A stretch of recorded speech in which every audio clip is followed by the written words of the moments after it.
Hey everybody, this is my thoughts on the current early access build of Wrack Exoverse. This is a first-person shooter by Final Boss Entertainment, and full disclosure, they did send me a review copy of this to take a look at. And it was released in early access back in March, but I haven't really gotten around to taking a look at it until now, so sorry about that. But suffice to say, this is the follow-up to the game I looked at a while back called Wrack, which was a kind of old-school style first-person shooter with a combo element that really set it apart, along with its cel-shaded art style. And Wrack Exoverse contains, well, some of the elements from the original game, namely the art style still being pretty much cel-shaded across the board, and some of the models and animations have transferred over as well. But you're dealing with a very different style of first-person shooter compared to the original Wrack. Now, I'm not really going to get too bogged down in things like the presentation, because the presentation's not final. This is still in development.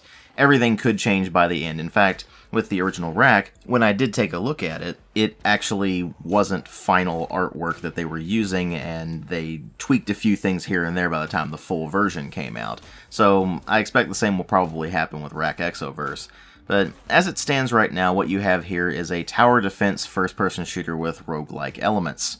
And I've probably lost most of you just by saying that. It's not really surprising that this game hasn't really gotten a lot of attention, because the original Wrack was really founded on being kind of a throwback to old school classics like Doom and Quake, and it played to that strength. It was very fast-paced, it was very old school in its level design, and it just worked rather well for the most part, although there were a few iffy bits here and there. As for Wrack Exoverse, on the other hand, it is admittedly a bit hard to tell where exactly it's going to end up later on down the line, but in its current state, obviously it's a tower defense first-person shooter, so it plays completely differently from the original Wrack, other than the addition of the combo system, which in this game serves to just give you more money that you can use to buy things during the shop phase, which is basically every fourth level from what I've been able to tell thus far. Of course, that's not the only thing money is used for in this game. You also use it to place the various defenses during the build phases of the waves, which are every 3 waves.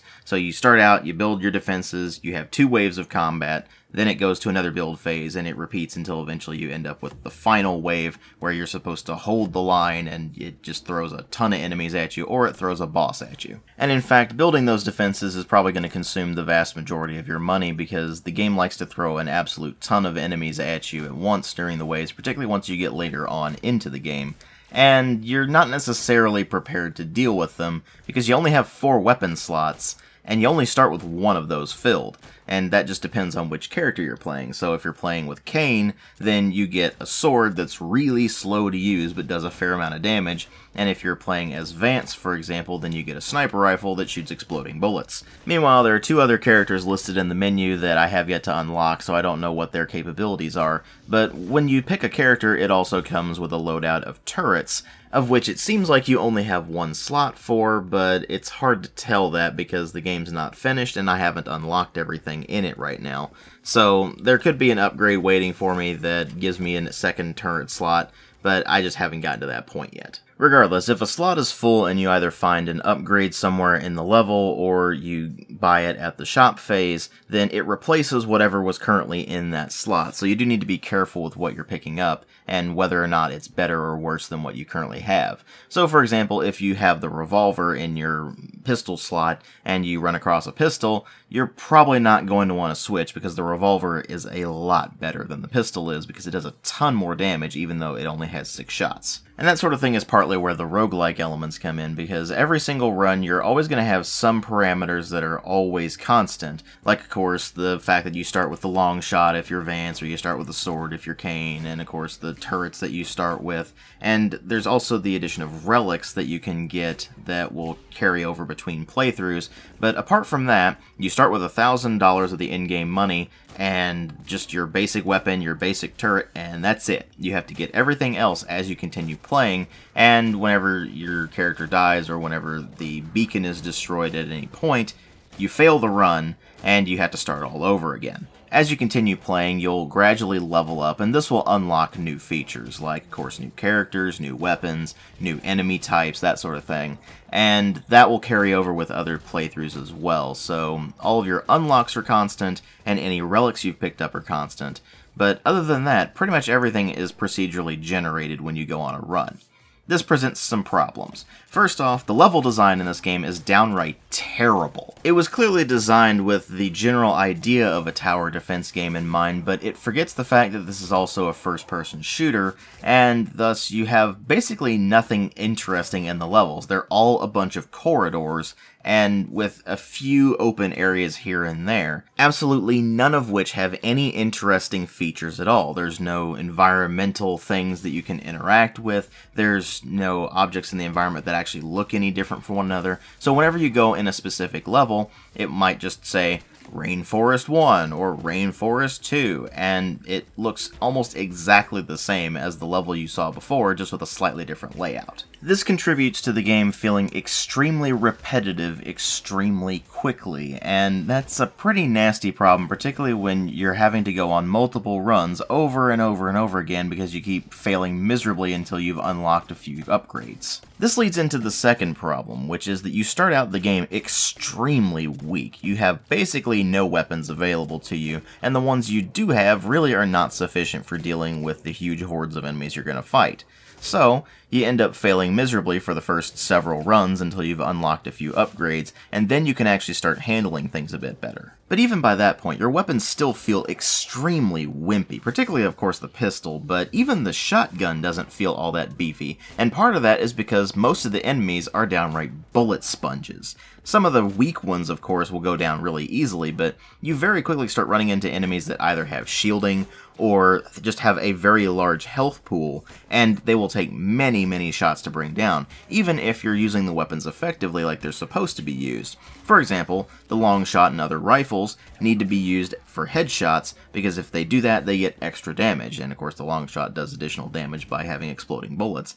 But even then, if you're using the weapons the way they're supposed to be used, you're still not going to be doing all that much damage. And of course, enemies that are shielded are immune to special effects on those weapons, and they're immune to headshots as well until those shields are taken down.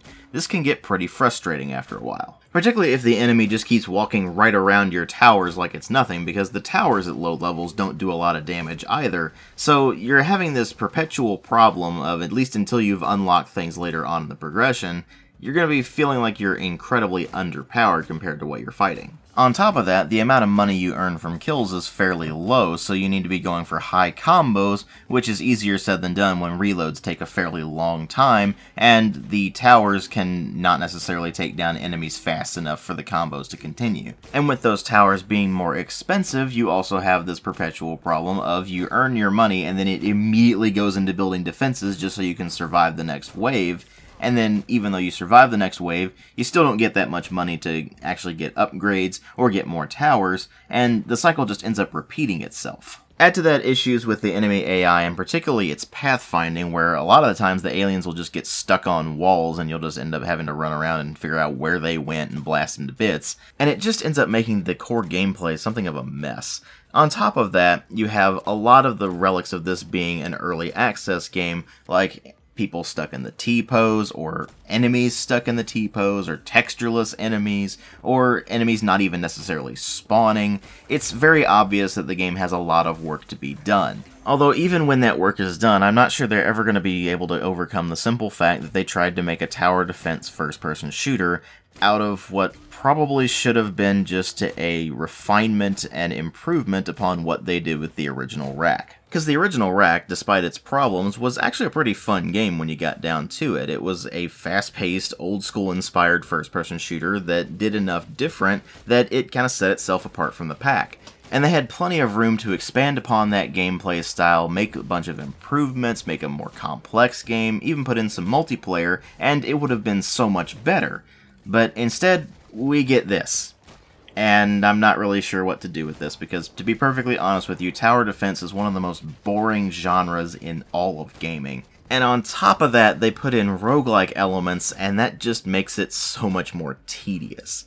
Maybe it'll get better by the time the full release comes out, but in its current state, it's definitely a mess. I still recommend taking a look at the original Wrack. It's a lot of fun to play if you're into that style of game, so go ahead and take a look at that. But maybe with Wrack Exoverse, you should wait until they've got a much more stable, much more finished release. And regarding that, I certainly will take another look at this once it gets out of early access and they have their full release. Thanks for watching. I'll catch you all in later videos.